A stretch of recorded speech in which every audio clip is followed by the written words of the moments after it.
Samajwadi party के वरिष्ठ नेता बेनी प्रसाद वर्मा के निधन के बाद भारतीय जनता पार्टी से निर्विरोध जो सांसद चुने गए हैं उनसे हम बात करते हैं। जयप्रकाश निषाद जी हमारे साथ मौजूद हैं। सर, सबसे पहले तो आपको बहुत बहुत बधाई, और जिस तरीके से निर्विरोध चुने गए हैं, क्या कुछ कहेंगे?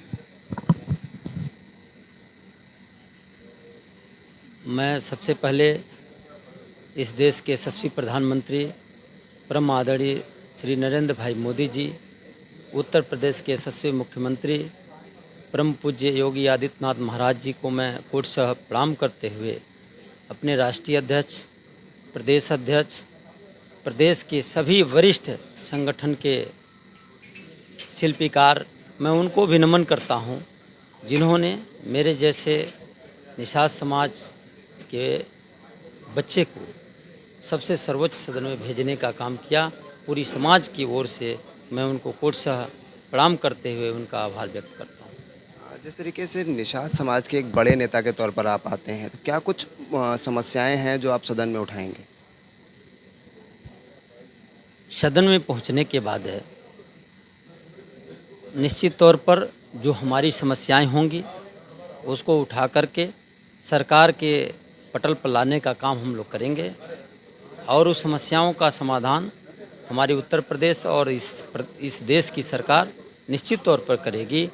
मैं पूर्ण तरह से विश्वास हो और मैं आश्वस्त हूँ। जिस तरीके से अगर बात करी जाए, आप किसानी परिवार से आते हैं और किसानों की कई मूलभूत समस्याएं हैं जो लगातार बढ़ती चली जा रही हैं। गौवंश की बात करी जाए, गौवंश को लेकर लगातार विपक्ष कटाक्ष कर रहा है भारतीय जनता पार्टी सरकार पर, उसके बारे में क्या कुछ? आज जो गौवंश पर कटाक्ष कर रहे हैं, ये सारी समस्याओं का जड़ उन्हीं लोगों की सरकारें हैं। उन लोगों ने इस पर ध्यान नहीं दिया। आज भारतीय जनता पार्टी की सरकार, पूज्य महाराज जी की सरकार गौवंश पर विशेष तौर पर ध्यान देने का काम कर रही है, और उस पर योजनाबद्ध तरीके से काम हो रहा है। बहुत जल्दी अच्छा से अच्छा सुदृढ़ व्यवस्था करने में भारतीय जनता पार्टी की सरकार, पूज्य महाराज जी की सरकार निश्चित तौर पर कामयाब होगी। अगर किसानों की बात करी जाए तो किसान लगातार आत्महत्या कर रहे हैं, किसान बहुत परेशान हैं। किसानों को समस्याओं का क्या कुछ?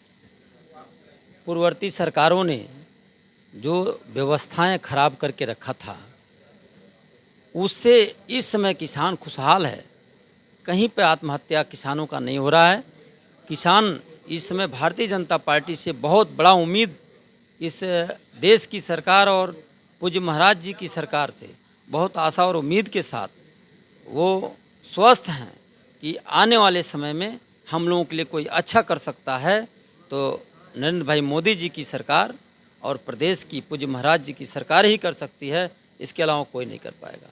उत्तर प्रदेश सरकार में मंत्री रहे जो ओम प्रकाश राजभर हैं, लगातार आप पर हमला कर रहे हैं, उनके बारे में क्या कुछ कहें? वो हमसे श्रेष्ठ हैं, पिछड़े वर्ग के नेता हैं, और उनकी मानसिकता वो अपना वो जाने। लेकिन मैं निश्चित तौर पर कह रहा हूँ, आज उनको सम्मान जो दिलाया, जो सम्मान देने का काम किया, उनको अच्छी तरह से ज्ञात है। एक बार अतीत में जाएंगे तो उनको निश्चित तौर पर समझ में आ जाएगा कि हमारा सम्मान किसने किया, हमको यहाँ तक लाख पहुँचाने का काम कौन किया। ये मुझे नहीं बताना है, वो भली भांति खुद जानते हैं।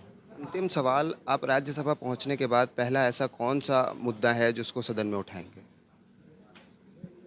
सदन में जाने के बाद जैसे जैसे जो समय पर जो मुद्दा आएगा उसको ज़रूर उठाएंगे, और अपनी सरकार को उस मुद्दे से अवगत कराने का काम अवश्य करूंगा। बहुत बहुत धन्यवाद हमसे बात करने के लिए। तो ये थे नवनिर्वाचित सांसद जयप्रकाश जी, जिनका साफ तौर पर कहना है कि जो मूलभूत समस्याएं हैं किसानों की या वो गौवंश की, उनको वो राज्यसभा में उठाएंगे। कैमरा पर्सन रोहित के साथ मैं आकर्ष शुक्ला, ग्लोबल वॉइस, लखनऊ।